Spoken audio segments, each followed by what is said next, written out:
নমস্কার বন্ধুরা, আশা করি আপনারা সবাই ভালো আছেন। আজকে আমি বানাতে চলেছি বাটা মাছের কালিয়া।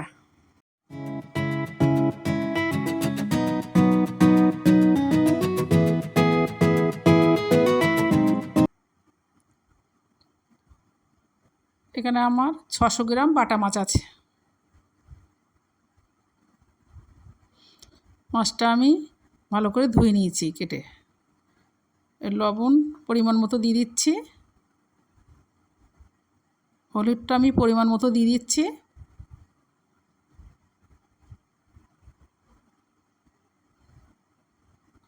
মাছটা আমি ভালো করে মেখে নেব।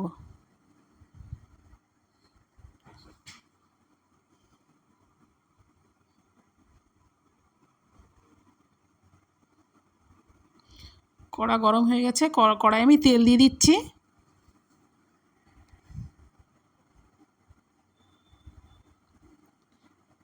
একে একে আমি মাছগুলো দিয়ে দেবো।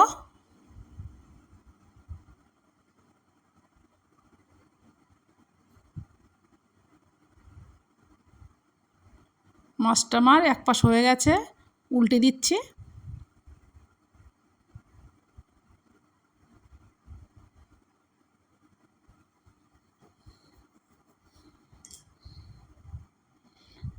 মাছটা আমার ভাজা হয়ে গেছে, তুলে নিচ্ছি।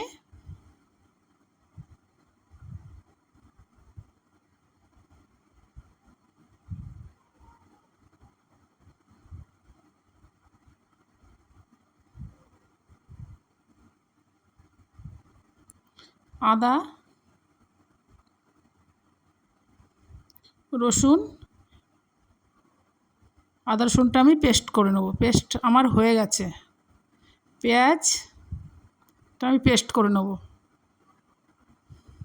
পেস্টটা আমার হয়ে গেছে।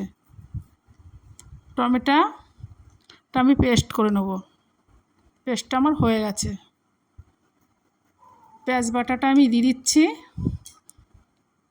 দিয়ে ভালো করে পেঁয়াজটা আমি কষে নেব।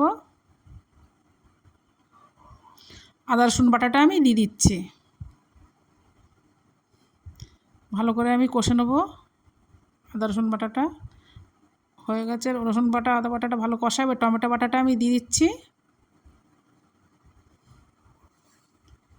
দিয়ে ভালো করে কষতে হবে। গ্যাসটা কিন্তু কমিয়ে দিয়ে কষতে হবে ভালো করে।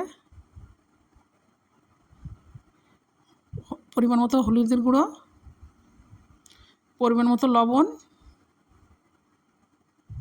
পরিমাণ মতো লঙ্কার গুঁড়ো,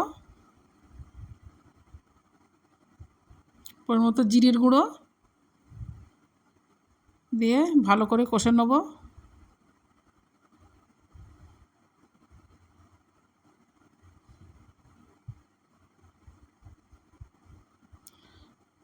মশলাটা আমার কষা হয়ে গেছে, তেল ছেড়ে দিয়েছে। এবার আমি এখানে 1 বাটি জল দিয়ে দেবো।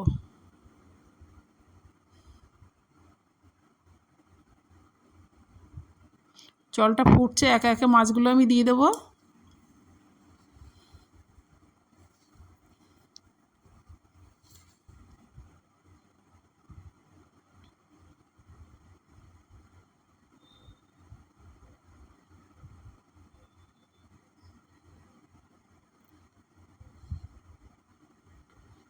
ঝোলটা আমার হয়ে গেছে, এবার আমি নামিয়ে নিচ্ছি।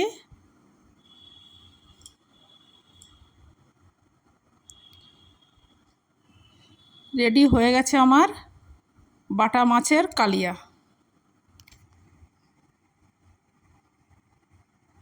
ওপর দিয়ে একটু গরম মশলার গুঁড়ো ছড়িয়ে দেবো। যদি আমার ভিডিওটি আপনাদের ভালো লেগে থাকে তাহলে লাইক, শেয়ার এবং সাবস্ক্রাইব করবেন পরের ভিডিওগুলি দেখার জন্য।